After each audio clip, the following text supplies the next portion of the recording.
네, DMZ 지뢰 도발과 관련해서는 여전히 침묵하고 있는 북한이 오늘 17일부터 실시될 한미 군사훈련에 대해서는 선전포고라면서 무자비한 군사 보복을 가할 것이다 이렇게 위협을 하고 있습니다.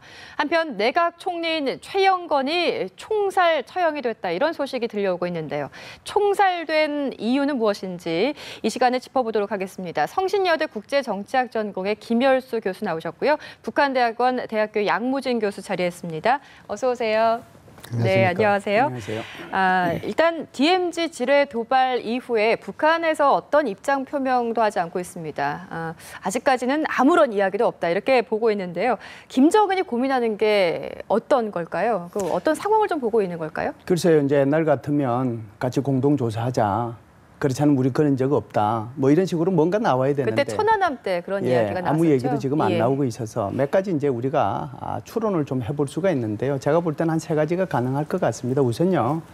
김정은이가 이번에 이거 지시했다라고 이렇게 본다라고 하면 지시했는데 한국 정부와 한국 국방부의 반응이 생각보다 좀 강하다라고 생각을 한 것 같아요. 그래서 좀 당황스러운 상황 속에서 지금 결론을 못 내리고 있지 않느냐 이런 것이 이제 하나의 추론이 가능하고요. 두 번째는 이번 지뢰 폭발 사고가 김정은의 지시와 관계없이 적어도 2군 단장급 이하에서 이루어졌을 가능성이 있다. 만일 2군 단장급 이하에서 이것이 이루어졌으면 이것이 이제 한국에서 지금 확성기를 가지고 뭐 한다고 그러잖아요. 그렇게 됐을 경우에 최고 존엄에 대해서 자신들이 말하는 최고 존엄에 대해서 엄청난 이제 공격을 가하게 될 텐데 그런데 대해서 이걸 어떻게 대응해야 될지 김정은한테 보고를 하지 못한 게 아닌가 그런 생각이 이제 두 번째 추론으로서 가능하고요.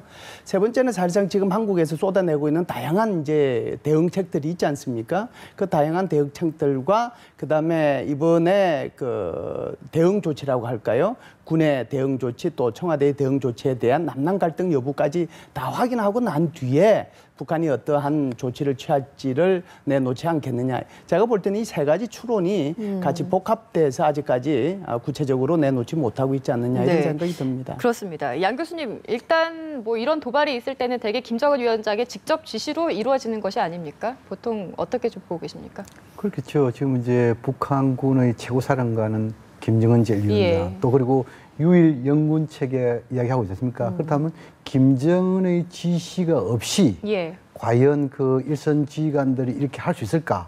막 그런 부분에 대해서 가능성이 있지만도 그 가능성이 좀 낮다. 저는 그렇게 보여지고 아마 그런 측면에서 이번에 김정은 제1위원장이 지시를 했다면 아마 우리 그 김일수 교수처럼 몇 가지 추론을 가능한데 아마 의도성을 볼 때 큰 틀에서 한반도의 불안정성 이것을 좀 더 그 강조하면서 그 책임은 한국과 미국에 있다. 그렇다면 그 한국과 미국이 빨리 대북 적대의 정책 이것을 철폐하고 전환해라. 뭐 이러한 하나의 의도가 있을 수 있고 두 번째로는 아마 북한이 그 최근에 우리 측에서 그 우리 박근혜 대통령의 참석하에 그 경문선 복원 연결 공사했지요. 이것도 역시 하려면은 결국은 DMZ를 통과해야 되잖아요.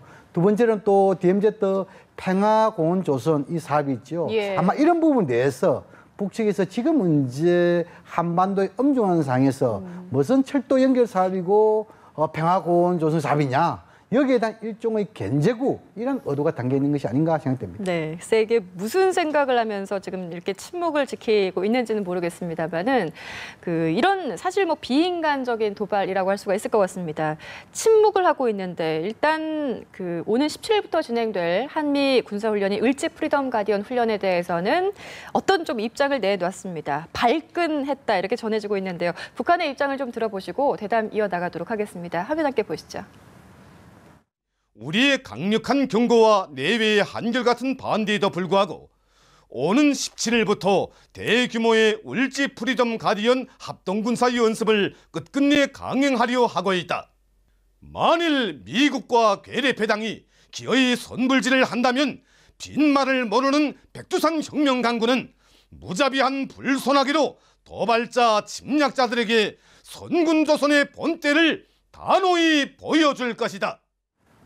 네, 교수님 이게 뭐 북한에서는 어떻게 보면 일상적인 표현이긴 한데 뭐 본때를 보여주겠다, 뭐 단호하게, 뭐 무자비한 불손하게 이런 표현을 쓰고 있는데, 그러니까 그런 일이 있으면 훈련을 취소하지를 않으면 우리도 가만히 있지 않겠다, 대응을 하겠다 이런 이야기인 것 같습니다. 근데 과거의 사례를 좀 보면 항상 이런 으름장을 놓고 또 위협하는 패턴이 이어져 오지 않았습니까? 지금 이제 북한의 방송 보니까 상당히 지금 한반도 대립과 대결의 현주소를 그대로 보여주는 것이 아닌가 이렇게 생각됩니다. 네. 북한도 무자비한 보복, 그리고 또 혹독한 대가, 예. 참 좀 무시무시한 표현이죠. 그러나 뭐 군부 이런 입장에서는 서로 지구는 못 사는 것이 군부의 생리 아니겠습니까? 충분히 이러한 용은 가능하다 보여지고 예. 특히 지금은 이제 한미 군사 훈련 이 부분에 대해서는 북한이 줄곧 예. 패턴이라기보다도 일관되게 중단을 요구해왔습니다. 그러나 그 중단의 요구상에서 수사력을 동원한 단순한 짚고 넘어가는 수준이냐, 아니면 실제 저강도든지 고강도든지 행동이 뒤따르냐, 이것은 좀 차이가 있습니다.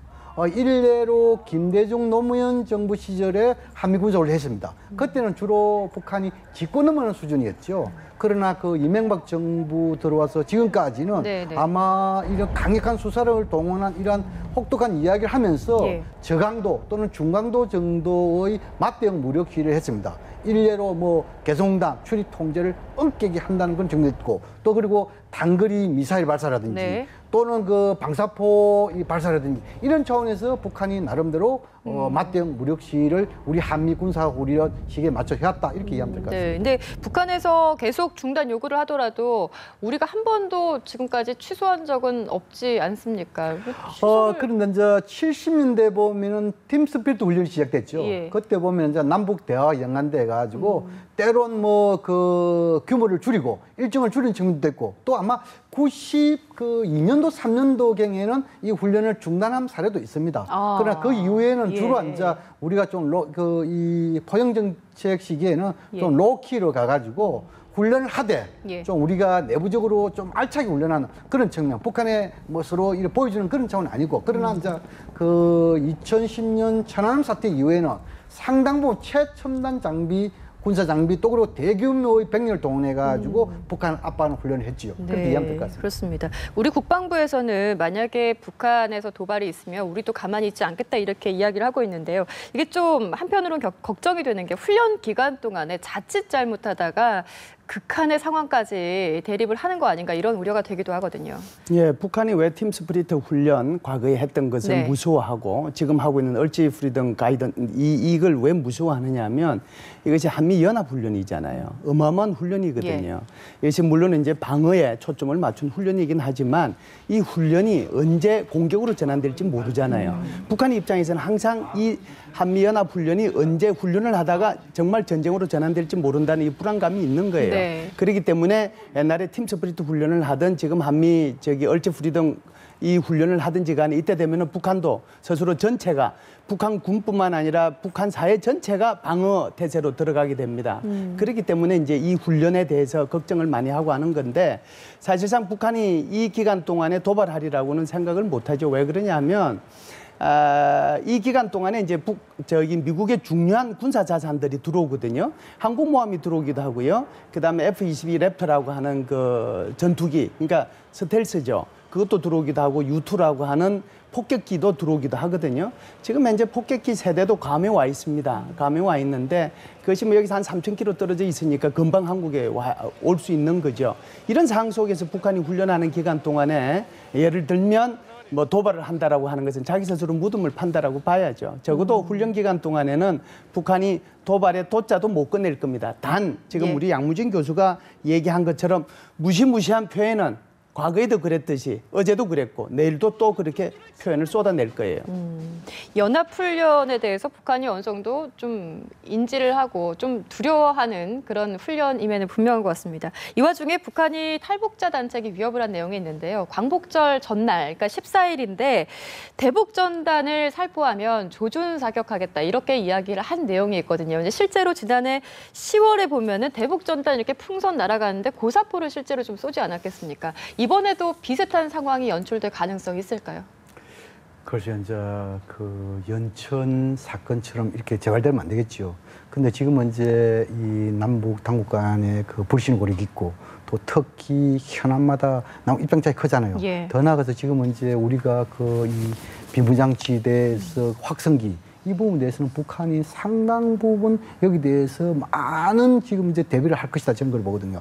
그렇다면은 아마 지금 이제 그 방금 우리 김은수 교수님께서 여러 가지 이제 그 북한의 이런 지리매질 사건 이후에 반응을 안 보인다는데 저는 그 분야에서 아마 역공을 좀 더 생각하고 있지 않겠느냐. 다시 말해서 확성기 이 부분에 대해서는 예. 김정은 체제와 존엄 문제가 직결되기 때문에 그렇다면 이러한 북한 입장에서 엄중한 시기에 만약에 대북 전단 살포를 한다면 연천 사건 수준을 넘어서는 범위도 되지 않겠냐 그런 측면에서 상당히 우려스럽다는 생각이 듭니다. 위험성이 일례로 분명히, 예, 일례로 뭐 연천 거기에 대한 이제 고사총을 발사해가지고 네네. 우리 땅이 파편이 넘어졌지요. 그렇죠. 그런데 이제 이번에는 이 풍선에 이런 고사총을 할지 아니면 그보다 더 센 총을 사용할지 아니면은 그 연장선상에서 똑같은 심리 차원에서 확성기에 또한 이거 뭔가 그 총을 발사할지 네. 그건 알 수가 없습니다. 그러나 우리는 모든 것을 대비해야 된다 그런 생각이 듭니다. 그 대북 전단에 대한 우리 정부의 입장을 보면은 일단 탈북자 단체가 민간 차원이기 때문에 표현의 자유를 존중한다라는 이야기인 것 같습니다. 그런데 지금 상황이 이제 양 교수님께서도 말씀을 해주셨듯이 사실 일촉즉발의 상황이 아닐 수 없기 때문에 자칫 잘못하면 사실 그 또 한 번 충돌이 일어날 수 있는 상황이 됩니다. 정부 차원에서 이거를 좀 제지할 필요성에 대해서는 어떻게 보십니까? 걱정되시죠? 예. 사실상 이 박상학 대표로 대표되는 사실상 풍선 날리기 단체들이 예, 많이 있잖아요. 이 단체들이 정부하고 사실상의 그 묵시적인 합의를 본 게 있어요. 작년도에. 그래서 묵시적인 합의라고 하는 것이 표현의 자유는 존중해 준다. 네. 단 공개해서는 안 된다라고 하는 거거든요. 그래서 사실상 이걸 수용을 했어요. 그러니까 대북 단체에서도 풍선 날릴 때 표현의 자유를 존중해서 너희들이 대북 날리는 것은 정부가 어떻게 할 수는 없다. 단 이것이 공개되어서 그곳에 사는 이거 풍선을 날리는 곳에 사는 우리 주민들이 북한으로부터 위협을 받는 것은 또는 위험한 상태에 처하는 것은 곤란하다. 그렇죠. 이렇게 해서 서로 합의를 했단 말이죠. 그런데 이제 내일이 하루 전날이잖아요. 그렇죠? 하루 전날에게 보낸다라고 하는데 이것은 제가 정부에서 좀 말려야 된다라고 생각을 해요. 우리가 북한이 이걸 했다라고 해서 우리 지금 국방부에서 여러 가지 발표하고 있는 것들이 있지 않습니까? 그대로 하면 되는 거지. 여기에 덩달아서 민간인 단체들도 일부러 날짜까지 장소까지 시간까지 지정해서 이렇게 하는 것은 국가를 위해서도 국가 안보를 위해서도 그 지역에 사는 주민을 위해서도 또 북한 동포를 위해서도 이건 결코 바람직하지 않아요. 정말 그들이 북한의 인권과 자유를 위한다라고 하면 몰래 하는 것이 표현의 자유도 지키고 자신들의 사명감도 드러낼 수 있는 거라고 저는 생각을 합니다. 네, 그렇습니다. 지뢰 도발 이후에 이렇게 해서 북한의 동향을 좀 살펴봤고요. 또 하나 짚어볼 부분이 우리 군의 대응 부분입니다.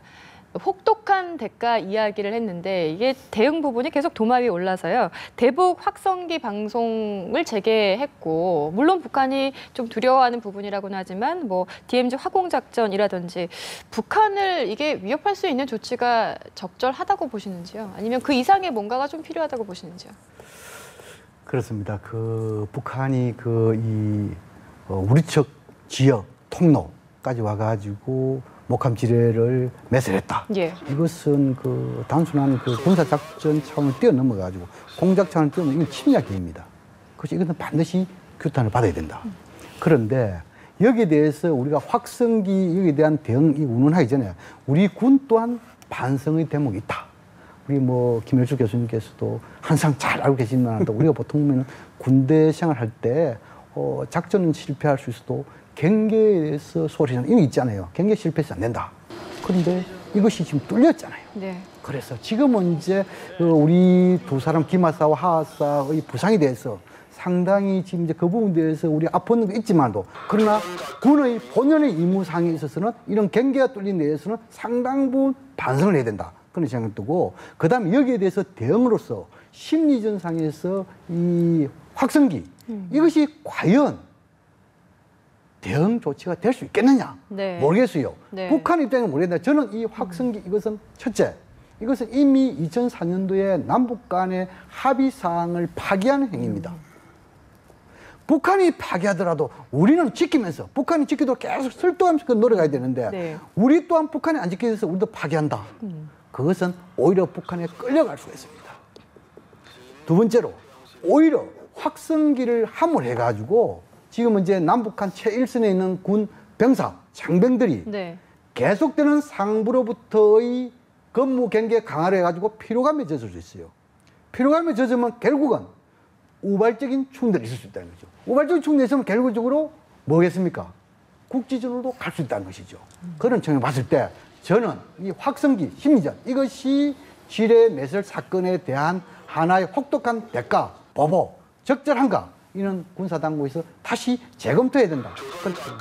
우리 쪽에 이제 대비되세요. 저는 조금 이 부분은 이제 우리 양 교수님하고 저하고 생각이 좀 다른 부분일 봐요? 겁니다. 예. 왜 그러냐면 단호한 조치를 하고 혹독한 대가를 치르게 하겠다라고 네. 하는 건데요. 예를 들면 지금 북한에서 지뢰로 해서 우리 하하사, 기마사가 이런 부상을 당했잖아요. 그렇습니다. 정말 네. 있을 수 없는 거죠. 네, 네. 이 세상에서 이렇게 하는 데가 어디 있습니까? 그러면 우리도 가서 거꾸로 우리도 가가지고 북한 지피에 가서 지뢰를 설치해서 그렇게 하면 좋겠어요? 그러면 우리 정부 당국자나 우리 군 당국에서 고민하는 부분들이 있어요. 바로 이런 부분들인데 우리도 똑같이 그럼 적 지피에 가가지고 적 지피를 습격해서 타격하고 하는 것이 그러면은 이게 바람직한 거냐 하는 거죠. 제가 볼 때는 그건 바람직하지 않아요. 북한이 가장 아킬레스건으로 고민하고 걱정하고 있는 부분이 최고 존엄에 대한 거거든요. 그래서 북한이 사실상 최고 존엄에 대한 것들을 너무 많이 생각하고 있기 때문에 이 부분에 대한 것들을 건드려야 되는데 이 부분에 대한 건드리는 것이 바로 지금 이제 전방에 설치되어 있는 11개의 확성기인데요. 지금 2개에서 4개 정도가 됐고 뭐 늦어도 다음 주까지는 아마 전부 다 11개가 다 개통이 될 건데요. 네. 이 확성기가 얼마나 북한군한테 영향을 미치는지 아마 다들 잘 모르실 텐데요. 저는 그 부분을 직접 경험해서 알아요. 어떻게까지 이제 나가느냐 하면 확성기 그 위에다가 이렇게 글자가 나갑니다. 북한 인민군 여러분 뭐 잘 계십니까? 오늘 오후에는 세탁을 하지 마십시오. 오후 몇 시부터 소나기가 옵니다. 이렇게 나와요. 근데 북한은 자기네들 정보로 가지고는 그 소나기 나온다는 거 잘 몰라요. 네. 그러면 북한군 병사들이 그걸 보고 세탁을 해야 될지 말아야 될지 우산을 쓰고 가야 될지 안 해야 될지 그거 보고 다 알 정도로 이걸 다시 얘기하면 그것이 가지고 있는 심리전 효과라고 하는 것은 어마어마한 거예요. 이것이 바로 이제 북한의 그 소위 말하는 최고 존엄을 건드리는 거잖아요. 우리가 할 수 있는 건 이 부분이거든요. 그래서 이걸 가지고 저는 해야 된다고 생각하고요. 양무정 교수님께서 말씀하신 것처럼 2004년도에 이게 합의한 건데 합의한 걸 파기하는 거다. 맞아요. 파기하는 거죠. 그런데요. 북한이 남북 기본 합의서를 지켰습니까? 남북 비핵화 합의서를 지켰습니까? 도대체 무엇을 지키고 있습니까? 그런데 북한이 얼마나 깰 때까지 우리는 그냥 북한이 하고 약속한 거 지켜야 되고 북한은 마음대로 이걸 파기해도 괜찮고 이건 저는 아니라고 봐요. 그래서 이번에 제가 우리 국방부에서 하고 있는 예를 들어서 뭐 확성기라든지 또는 DMZ에서의 그 작전의 변경이라든지 또는 화공작전을 실시한다든지 이런 것은 저는 뭐 바람직하다고 봅니다. 만일에 북한이 이번에 확성기에 대해서 도발을 하면 우리 국군은 그 도발에 대해서 비례성의 원칙을 따지지 않고 자의성의 원칙에 따라서 아마 엄청난 보복을 가할 겁니다. 지금요, DMZ에 있는 우리 병사들 그리고 우리 해군 함정에 타 있는 우리 해군 병사들 기다리고 있습니다. 네. 도발만 해라. 절대로 가만두지 그렇습니다. 않겠다. 그러니까 대북 방송 조치, 그러니까 우리 군 당국에서 한 조치가 파급력이나 영향력 면에서는 일정 부분 응징의 어떤 그 요인이 될 수 있다 이런 말씀이신 것 굉장히 같습니다. 큰 응징이 예. 될 수 있는 거죠. 그렇습니다. 화제를 저희가 좀 돌려보면요. 어제 들어온 속보였습니다. 북한 이제 경제통으로 알려진 인물인데 최영건 내각 부총리가 지난 5월에 처형됐다 이렇게 이야기가 나오고 있거든요. 근데 지금 이제 정확한 내용은 아니지만 전해지는 내용들이 여러 가지 설이 있습니다. 어떤 것이 가장 신빙성이 있다고 보시는지요? 왜 처형됐을까요? 글쎄요, 그 북한의 최영건이가 이제 그 남북 대화 대표도 나왔고 또 특히 그 남북 경제 추진 협의회 이 갱추위 대표도 나왔잖아요. 어찌보면 북한에서는 경제통, 네. 건설통입니다. 그런데 북한은 당국가 체제입니다. 다시 말해서 당적 지도를 받는 당의 비서라든지 당의 부장이 상당 부분 파워를 가지고 있습니다. 네. 반면에 이 내각, 총리 이하 내각의 상, 부상 또 특히 부총리 자리는 특히나 북한에서는 아주 행식적인 자리입니다. 그렇다면 이런 행식 자리에 있는 부총리급이 반당, 반혁명, 종파 과연 세력화할 수 있을 것인가? 저는 상당 부분 어렵다고 보는 것이죠. 그런 측면에서 이러한 사람이 적어도 숙청 내지는 정됐다.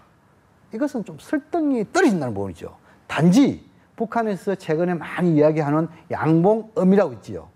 다시 말해서 직접 앞에서는 충성하고 뒤에서는 비판하는.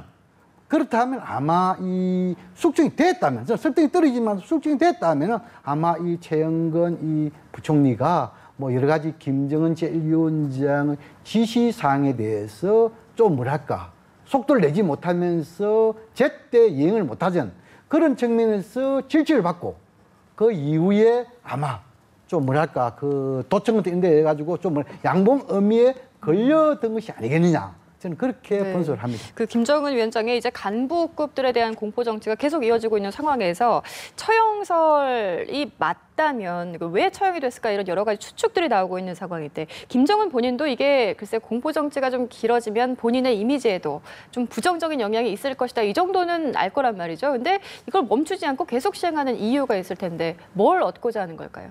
글쎄요, 지금 그 부분에 대해서는 우리 양 교수님께서 잘 설명을 하신 것 같은데, 결국은 자신의 권위에 도전하지 말아라고 하는 거고요. 이것은 이제 김정은뿐만이 아니고, 김정은이 사실상 3년 동안 한 70여 명 벌써 이미 그렇습니다. 처형했잖아요. 예. 그래서 뭐 자기 고모부도 처형하는데 누구를 못 처형하겠습니까? 그러니까 이 사람이 처형됐다 안 됐다 뭐 저는 그거 사실 자체가 전 중요하다고 생각하지 않아요. 그 이상의 사람들도 처형할 수 있는 사람이기 때문에. 스탈린도 자기 체제를 유지하기 위해서 수천만 명을 사실상 뭐 처형하고 보내고 했잖아요. 또 모택동이도 또 어떻게 보면 문화 대혁명 기간을 통해 가지고 수없는 사람을 숙청하고 죽였지 않습니까? 뭐 그런 차원에서 보면 공포 정치가 어느 정도는 뭐라고 할까요? 체제의 그 권력이라고 할까요? 체제의 안정성을 확보하는데 도움이 된다고 생각하기 때문에 뭐 이렇게 하고 있다 이렇게 봐야죠. 네, 좀 이어지는 질문인데요, 교수님. 저희 연합뉴스에서 이제 통일 심포지엄을 개최해서 진행이 됐었는데 여기에 참석하신 여러 학자들께서 이야기한 내용이 이제 북한의 붕괴 가능성, 그 체제가 공고하지 못하다, 체제 균열 가능성에 대한 이야기들을 참 많이 하셨거든요. 지금 이제 공포 정치가 꽤 오래 이어지고 있고 또 대남 도발도 이어지고 있는 상황에서 글쎄 북한 체제에 어떻게 좀 공고하다고 보시는지 어떻게 진단하십니까? 저는 적어도 북한에서 나타나는 징후를 봤을 때 저는 김정은 체제는 안정화되어 있다 이렇게 봅니다. 예. 왜냐하면 김정은 제1위원장의 체제가 불안하다면은 활발한 현지지도 할 수 있겠습니까? 두 번째로 불안하다면은 외국의 관광객들이 지금 이제 신의주부터 해가지고 평양을 찍고 판문점까지 관광할 수 있겠습니까? 더 나아가서 평양 주재에 있는 외교관들 네. 정상적인 활동을 할 수 있겠습니까? 그런 측면을 봤을 때 저는 김정은 체제 안정화되어 있다. 저는 그래 보이고 단지 지금은 이제 공포정치 네. 이 부분에 대해서 공포정치 입고로 북한의 불안정성, 김정은 체제의 급변사태, 흡수통일 이 논리는 정말로 잘못된 논리다. 그것은 이미 94년 김일성 주석의 사망, 또 그리고 2011년 김정일 위원장의 사망, 또 그리고 장성택의 처형, 또 지금 최근에 현영철의 처형, 이 처형 시기마다 이 문제가 나왔습니다. 그것은 지나친 보수주의자들의 자기 바램의 분석이지 북한 사회의 정확한 분석은 아니다. 저는 그렇게 생각합니다. 근데 교수님께서 이렇게 말씀을 하시지만 또 일각에서는 처형을 일삼는다는 거는 본인 체제가 좀 불안하기 때문에 그걸 방증하는 거다 이런 이야기가 있거든요. 북한 체제 글쎄 지금 어디쯤 와 있다고 보시는지요? 글쎄 지금 이제 뭐 잘 말씀을 하셨는데 제가 좀 전에도 말씀을 드렸다시피 스탈린도 그렇고 모택동이도 그렇고 이런 공포 정치를 통해 가지고 체제의 안정성을 깨알 필요가 있기 때문에 이렇게 처형을 계속 하고 있다라고 보고요. 네. 그런 차원에서 보면은 체제의 안정성은 어느 정도 있다라고 저는 봅니다. 그래서 곧 붕괴될 거다라고 얘기하는 것은 우리의 희망사항이 좀 많이 섞여 있다라고 저도 이제 그 부분에 대해서는 우리 양 선생님하고 동일한 생각인데요. 예. 단지 우리가 이것을 수동형으로 바라볼 것이냐 능동형으로 바라볼 것이냐 하는 것이 정부의 정책이라고 저는 봐요. 쉽게 얘기하면 북한이 붕괴되기를 모든 상황과 여건이 조성이 돼서 북한이 붕괴되기를 바라고 있을 거냐. 그렇지 않으면은 대한민국이 주도가 돼서 북한을 붕괴시킬 건가. 여기에 대한 차이가 있거든요. 그런데 여태껏 이제 우리가 하고 있는 정책이라고 하는 것이 북한에 대한 위기 관리 정책이었어요. 그러니까 어떻게 위기를 관리할 것인지 하는 것이지 사실상 북한 체제를 붕괴시켜서 어떻게 통일시킬 것인지 하는 것은 사실상 없었단 말이죠. 역대 정부가 저는 다 그랬다라고 보고요. 지금 정부도 이 틀에서 크게 벗어나지 않는다라고 봐요. 무슨 얘기냐? 북한의 붕괴를 바라지 말고 네. 북한을 붕괴시킬 수 있는 정책을 써라. 저는 그 얘기를 하고 싶어요. 알겠습니다. 이 한반도 운명이 어떻게 좀 흘러갈지 모르겠습니다. 두 분과 함께 이야기 나눠봤는데요. 김열수 교수와 양무진 교수였습니다. 고맙습니다. 네.